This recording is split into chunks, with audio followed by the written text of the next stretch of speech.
Bonjour à tous, bienvenue sur ma chaîne et pour cette nouvelle émission.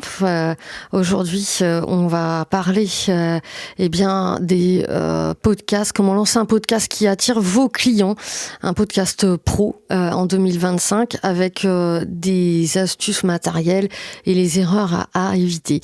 Alors, si vous pensez que lancer un podcast, c'est juste brancher un micro et parler, vous allez perdre des heures. Et soyons honnêtes, probablement votre motivation. Aujourd'hui, je vais vous montrer comment créer un podcast qui attire les bons clients, pas juste vos amis qui vous écoutent par politesse, il faut bien le dire. Je suis Sandrine Gillet, journaliste et animatrice radio depuis 20 ans. J'ai interviewé des centaines de personnes, j'ai fait des milliers d'heures de direct, j'en fais encore. J'ai interviewé des entrepreneurs qui se lancent à la personnalité médiatique, comme des politiques. Et aujourd'hui, j'aide les créateurs et les entrepreneurs à utiliser le podcast comme un aimant à clients. Alors, à la fin de cette vidéo, vous saurez exactement par où commencer, quel matériel acheter selon vos besoins, selon votre objectif, comment éviter les erreurs qui tuent un podcast avant qu'il ne décolle et comment structurer vos épisodes pour garder vos auditeurs accrochés. On verra également même comment diffuser largement vos podcasts de manière à ce qu'ils soient écoutés. J'ai envie de vous raconter pour débuter l'histoire de Julien. Quand il m'a contacté, il était persuadé que son futur podcast devait juste présenter son produit. Alors je l'ai écouté et je lui ai dit ok, mais pourquoi quelqu'un qui ne te connaît pas aurait envie d'aller t'écouter parler de ton produit pendant 20 minutes? Voilà. Sur le coup, j'ai pas eu de réponse. On a creusé ensemble, trouvé le fil rouge, ce que son produit changeait dans la vie des gens. Résultat, on a enregistré son podcast et avec ça, il a eu 3 fois plus d'écoutes que prévu et 2 ventes directes après le premier épisode. Voilà, donc les 3 questions qu'il faut penser avant de lancer son podcast, c'est à qui je parle, quel problème je résous et quelle transformation je promets. Voilà pour les 3 questions à écrire avant de se lancer. Le matériel, je vous ai dit, simple et efficace. Vous pouvez commencer avec un micro USB simplement que vous branchez sur votre ordinateur de type Rode NT USB ou Shure MV7, 2 très très grandes marques de micros. Alors le micro en soi, souvent on utilise un pied de micro. Moi je me fais plaisir, je change de micro parce que j'en ai plein et moi j'aime bien le LEM que j'ai là, c'est un micro historique en radio parce qu'il est à la fois léger et qu'il est quasiment incassable. Donc ça, c'est vraiment un micro de reportage. Mais bon, voilà, j'ai choisi d'utiliser ce micro aujourd'hui. Vous concernant, il faut savoir que c'est bien d'avoir un pied parce que le moindre impact que vous allez faire en déplaçant votre main, en changeant de main, surtout si vous n'avez pas de retour casque comme j'en ai aujourd'hui, vous allez faire des interférences, vous allez faire des bruits parasites, qui peuvent gâcher simplement votre podcast. Donc souvent, on a un petit pied de micro, alors ça peut être carrément un bras articulé ou un pied de micro tout simple. Moi j'en ai un d'une grande marque aussi, allemande. Qui est très très lourd. Justement, l'idée c'est que le micro bouge pas si on tape dedans. Je sais pas, c'est peut-être de la fonte en fait à l'intérieur. Et je l'utilise pour mon micro de chez Focusrite, le Vocaster, qui a un très très bon son et qui permet aussi de le mettre en vidéo et rendre des effets sympas. Vous avez l'habitude de l'entendre aussi, donc voilà. L'idée, c'est vrai que quand on n'a pas l'habitude, c'est bien d'avoir un pied. Le micro, quant à lui, il se place quand même assez près de la bouche. Il faut compter peut-être quelques doigts, voire une largeur de la main. Et puis, pour éviter les plosives, comme on appelle ça, les les sifflantes, eh bien souvent on met un filtre anti-pop, donc ça peut être sous la forme d'une petite grille devant le micro, typiquement là un petit peu voilà comme j'ai aussi devant le LEM. Ça peut être une bonnette là comme devant le Vocaster, mais voilà souvent il y a un filtre anti-pop. Et puis je vous dirais que pour vous enregistrer, eh bien l'erreur fréquente c'est d'enregistrer sur Zoom. Alors moi je vais vous dire préférez un logiciel gratuit comme Audacity, que j'utilise même professionnellement à la radio, GarageBand pour ceux qui utilisent Apple. Vous pouvez aussi utiliser un enregistreur, je vais vous en montrer un, c'est une très grande marque qui est plutôt bien. Après si vous faites un podcast vidéo effectivement, eh bien pensez à enregistrer directement avec une application d'enregistrement vidéo dédiée plutôt qu'avec Zoom. Voilà. Après si vous faites des podcasts vidéo à deux, ça existe aussi des applications que vous pouvez utiliser comme StreamYard ou il y a aussi Riverside FM qui est très très efficace. Voilà, donc côté enregistreur numérique, pour ceux qui voudraient investir, l'avantage c'est qu'on peut partir aussi faire des reportages à l'extérieur. Voilà, donc là aujourd'hui je donne un peu plein de pistes dans tous les sens. Voilà, si vous avez envie que je développe davantage l'une de ces pistes, eh bien dites-le moi en commentaire et à ce moment-là je referai une vidéo dédiée vraiment à ce que vous souhaitez faire, si c'est plutôt fixe en studio, si c'est plutôt à l'extérieur. Voilà, donc voilà un enregistreur numérique professionnel que j'utilise et qui est de la marque Zoom. Alors j'utilise particulièrement, là vous voyez c'est la version le H5. Voilà, que j'utilise en radio aussi quotidiennement pour mes reportages extérieurs comme pour mes podcasts, etc. Et Zoom, très très grande marque. Et alors, il existe le H1, 2, 3, enfin voilà, moi j'utilise le H5. Ce qui est bien sur le H5, vous voyez, c'est qu'on peut régler le gain directement des micros avec des petites molettes comme ça ici. Je sais pas du coup si vous voyez bien sur la vidéo. Et donc il y a deux entrées en micro XLR, ça permet d'avoir un son très qualitatif. Vous pouvez choisir d'enregistrer en WAV, en MP3, enfin voilà. Bon, moi je garde la qualité optimum qui reste le WAV, enfin je vais pas trop rentrer dans les détails aujourd'hui. En tout cas pour ceux qui veulent faire du terrain, ça c'est vraiment bien. Sachez que c'est sympa pour enregistrer des voix simplement d'avoir deux micros branchés ici. Si vous voulez capturer vraiment des bruits environnants, des sons d'ambiance, etc. Vous pouvez prendre les deux micros ici qui sont intégrés déjà, qu'on peut enlever d'ailleurs et qui sont des micros, qui sont multidirectionnels, ce qu'on appelle, voilà, qui permettent de prendre l'intégralité des sons environnants, tandis que là, c'est de l'unidirectionnel. Voilà. Et quand on n'en a pas besoin, on part léger, on les enlève et voilà, c'est moins lourd dans le sac. C'est pareil, c'est assez léger.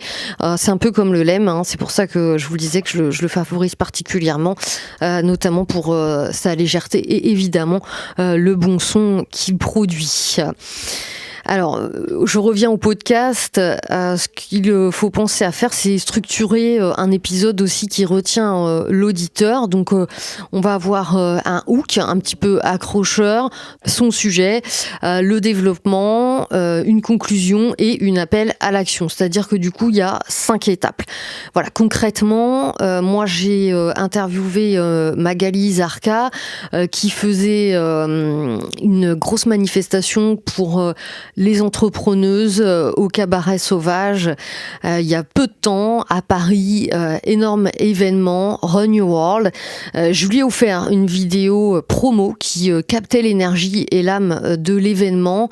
Résultat pour elle, plus de visibilité et un public motivé à venir, à s'inscrire et à payer pour venir. Voilà. Je vous mettrai un petit exemple et la possibilité d'aller revoir la vidéo.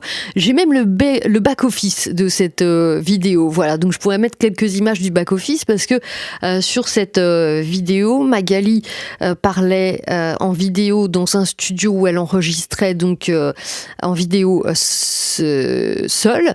Et moi, j'étais à distance et on avait fait le choix d'axer complètement l'image sur elle. Donc moi, en fait, il n'y a que ma voix et donc on ne me voit pas. Hein. Il y a juste un petit dessin qui me représente. Et voilà, il y a le back-office où moi je suis dans mon studio en construction. Voilà, donc les images sont pas folles, hein, mais c'est pour vous montrer que voilà, moi je suis chez moi et comment ça se passe. Voilà, c'est quelque chose, dites-le moi là aussi si ça vous intéresse, que je pourrais vous remettre. Alors, il faut, une fois que vous avez enregistré votre podcast avec le bon hook, le bon sujet, etc., eh bien, il faut penser à le diffuser et à être trouvé. Alors, l'astuce, eh bien, c'est d'utiliser un hébergeur comme Ocha, que j'utilise, ou Acast. Hein. D'ailleurs, j'utilise les deux, Ocha et Acast. Alors, l'intérêt de ces deux hébergeurs, c'est qu'ils sont gratuits en première intention. Après, évidemment, pour avoir plus de fonctionnalités, il faudra payer, mais vous pouvez déjà diffuser sans rien débourser. Ils vous permettent déjà d'ajouter tout ce qu'il faut, une vignette, etc., et de diffuser sur les grandes plateformes que vous choisissez, que ce soit Spotify, Deezer, Apple Podcast, etc.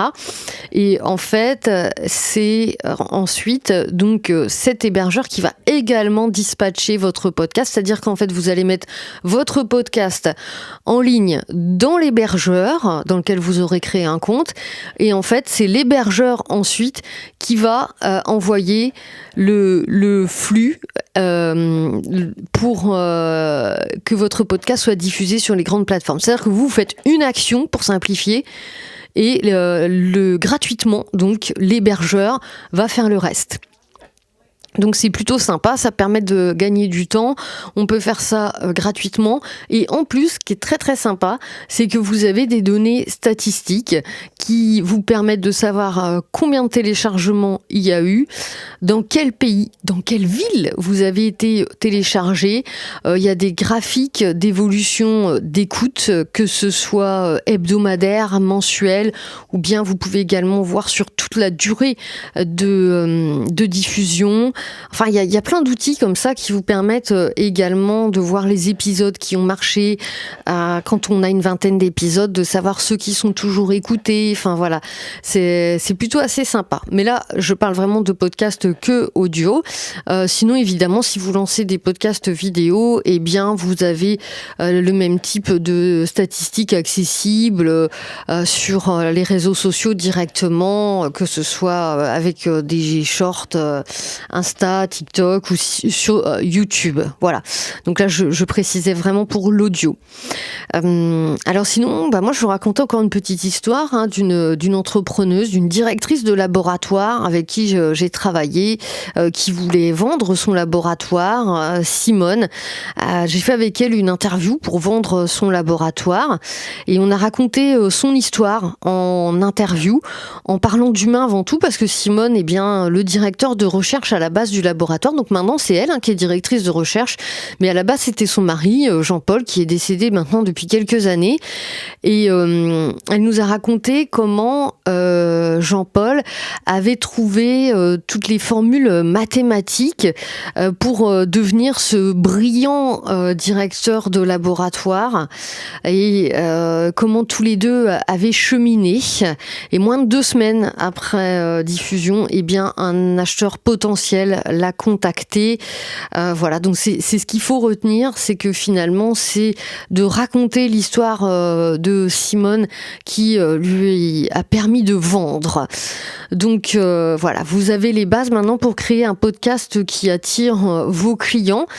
Si vous voulez aller plus vite, éviter les erreurs, eh bien, je peux vous aider, vous aiguiller. Vous pouvez réserver votre appel avec moi via le lien qui se trouve en description. Alors, il y a deux propositions que je fais. Il y a ceux qui veulent vraiment, qui sont un tout petit peu techniques et qui ont, ou pas du tout d'ailleurs, qui enregistrent avec un téléphone, mais qui ont envie et qui ont à cœur de créer leur propre podcast. Et d'ailleurs, là, je pense à quelqu'un qui m'a contacté, qui écrit un livre sur les enfants autistes, qui est enseignante et qui veut créer son podcast. Ça peut être, alors j'allais dire des choses simples, c'est-à-dire c'est pas simple du tout, mais c'est-à-dire c'est pas réservé aux gens qui veulent vendre ou gagner de l'argent. Alors évidemment, Aurélie veut vendre son livre, mais l'idée avant tout c'est qu'elle veut aider les parents, aider les enseignants qui se retrouvent face à des enfants autistes et qui sont un peu démunis, et elle veut aider ces gens-là en fait. Voilà. Donc elle veut créer son podcast. Donc ça peut être, vous voyez, des gens vraiment connus, des gens comme Simone, directrice de recherche dans un laboratoire, comme l'enseignante qui veut aider les parents et les autres enseignants confrontés à des enfants autistes. Donc voilà, ça peut être tout et n'importe quoi, les podcasts. L'idée, elle part de vous. Donc maintenant, si vous voulez en créer un, je vous invite à rejoindre la description, puis à cliquer sur un appel qu'on peut avoir ensemble, où je vous présenterai mon offre si vous en êtes d'accord, sans obligation évidemment. Et puis après, je propose également pour les entrepreneurs qui sont déjà avancés et qui n'ont pas besoin de créer leur podcast parce qu'il est déjà créé, mais qui ont besoin d'avoir quelqu'un pour échanger avec eux, pour donner de la valeur à leur podcast. C'est-à-dire qu'ils ne veulent plus parler tout seuls, ils ne veulent pas répondre à une intelligence artificielle.